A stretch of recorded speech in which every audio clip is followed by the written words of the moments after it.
भाद्रपद मास शुक्ल पक्ष की पद्मा एकादशी का महात्म्य। युधिष्ठिर ने पूछा, केशव, भाद्रपद मास के शुक्ल पक्ष में जो एकादशी होती है उसका नाम और उसका वर्णन कीजिए। तो भगवान श्री कृष्ण बोले, राजन, इस विषय में मैं तुम्हें एक कथा सुनाता हूँ जिसे ब्रह्मा जी ने महात्मा नारद जी से कहा था। नारद जी ने पूछा, हे ब्रह्मा जी, आपको नमस्कार है। मैं भगवान विष्णु की आराधना के लिए आपके मुख से यह सुनना चाहता हूँ कि भाद्रपद मास के शुक्ल पक्ष में कौन सी एकादशी होती है।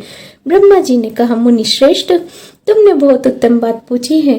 क्यों न हो, वैष्णव जो ठहरे। भादो की शुक्ल पक्ष की एकादशी पद्मा के नाम से विख्यात है। उस दिन भगवान ऋषिकेश की पूजा होती है और वह उत्तम व्रत अवश्य करने योग्य है। सूर्यवंश में माधंता नामक एक चक्रवर्ती सत्य प्रतिज्ञ प्रतापी राजश्री थे। वे प्रजा का अपने ओर से पुत्रों की भांति धर्म पूर्वक पालन किया करते थे। उनके राज्य में अकाल नहीं पड़ता था, मानसिक चिंताएं नहीं सताती थी और व्याधियों का प्रकोप भी नहीं होता था। उनकी प्रजा निर्भय और धन धान्य से समृद्ध थी। महाराज के कोष में केवल न्याय उपार्जित धन का ही संग्रह था। उनके राज्य में समस्त वर्णों और आश्रम के लोग अपने अपने धर्म में लगे रहते। माधंता के राज्य की भूमि कामधेनु के समान फल देने वाली थी। उनके राज्य करते समय प्रजा को बहुत सुख प्राप्त होता था। एक समय किसी कर्म के फल भोग प्राप्त होने पर राजा के राज्य में 3 वर्षों तक वर्षा नहीं हुई। इससे उनकी प्रजा भूख से पीड़ित होकर नष्ट होने लगी। तब संपूर्ण प्रजा ने महाराज के पास आकर इस प्रकार कहा। प्रजा बोली, नृपश्रेष्ठ, आपको प्रजा की बात सुननी चाहिए। पुराणों में मनीषी पुरुषों ने जल को नारा कहा है। वह नारा ही भगवान का अयन अर्थात निवास स्थान है, इसलिए वे नारायण कहलाते हैं। नारायण स्वरूप भगवान विष्णु सर्वत्र व्यापक रूप में विराजमान है। वे ही मेघ स्वरूप होकर वर्षा करते हैं और वर्षा से अन्न पैदा होता है। अन्न से प्रजा जीवन धारण करती है। हे नृपश्रेष्ठ, इस समय अन्न के बिना प्रजा का नाश हो रहा है, अतः ऐसा कोई उपाय कीजिए जिससे हमारा योग श्रेम का निर्वाह हो।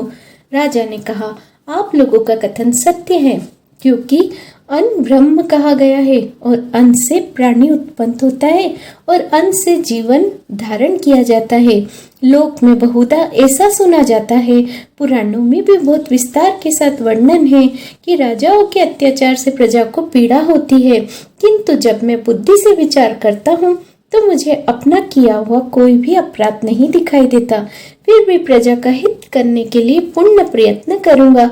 ऐसा निश्चय कर राजा मध्यंत इन्हें गिने व्यक्तियों को साथ में लेकर विधाताओं को प्रणाम करके सघन वन की ओर चल दिए। वहां जाकर मुख्य मुनियों तथा तपस्वियों को आश्रमों में घूमते फिरते एक दिन उन्हें ब्रह्मपुत्र अंगिरा ऋषि के दर्शन हुए। उन पर दृष्टि पड़ते ही राजा हर्ष में भरकर अपने वाहन से उतर पड़े और इंद्रियों को वश में रखते हुए दोनों हाथ जोड़कर उन्होंने अंगिरा ऋषि को चरणों में प्रणाम किया। मुनि ने भी स्वस्ति कहकर राजा का अभिनंदन किया। उनके राज्य के 7 अंगों की कुशल पूछी। राजा ने अपनी कुशल बताकर मुनि की स्वास्थ्य का समाचार पूछा। मुनि ने राजाओं को आसन और अधैर्य दिया।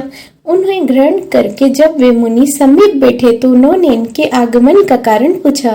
तब राजा ने कहा, भगवान, मैं धर्मानुकूल प्राणी से पृथ्वी का पालन कर रहा हूँ, फिर भी मेरे राज्य में वर्षा का अभाव हो गया। इसका क्या कारण है? इन बातों को मैं नहीं जानता। ऋषि बोले, राजन, इन सब योगों में उत्तम सतयोग है और इसमें सब लोग परमात्माओं के चिंतन में लगे रहते हैं तथा इस समय धर्म अपने चारों चरणों से युक्त है। इस युग में केवल ब्राह्मण ही तपस्वी होता है, दूसरे लोग नहीं। किंतु महाराज, तुम्हारे राज्य में यह शूद्र तपस्या करता है, इसी कारण मेघ पानी नहीं बरसाता और तुम्हारे इसके प्रतिकारक यत्न करो जिससे वह अनावृष्टि दोष शांत हो जाए। राजा ने कहा, मुनिवर, एक तो यह तपस्या में लगा है, दूसरा वह अपराध है, अतः मैं इसका अनिष्ट नहीं करूंगा। आप उक्त दोष को शांत करने वाला किसी धर्म का उपदेश दीजिए।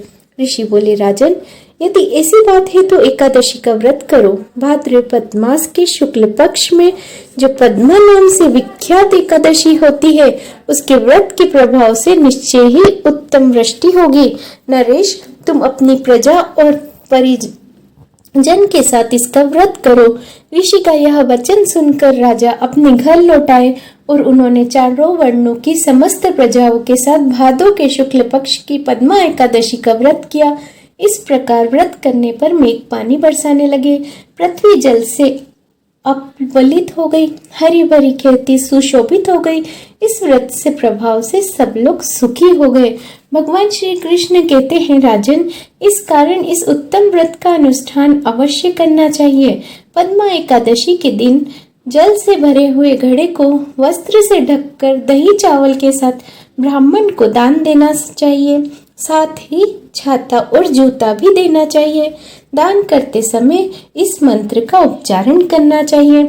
नमो नमस्ते गोविंद बुद्ध श्रवण संज्ञक अघोक संशयम कृत्वा सर्व सौख्य प्रदो भव भक्ति मुक्ति प्रतशचेव लोकान सुखदायक। अर्थात बुधवार और श्रावण नक्षत्र के योग से युक्त द्वादशी के दिन बुद्ध श्रवण नाम धारण करने वाले भगवान गोविंद आपको नमस्कार है, नमस्कार है।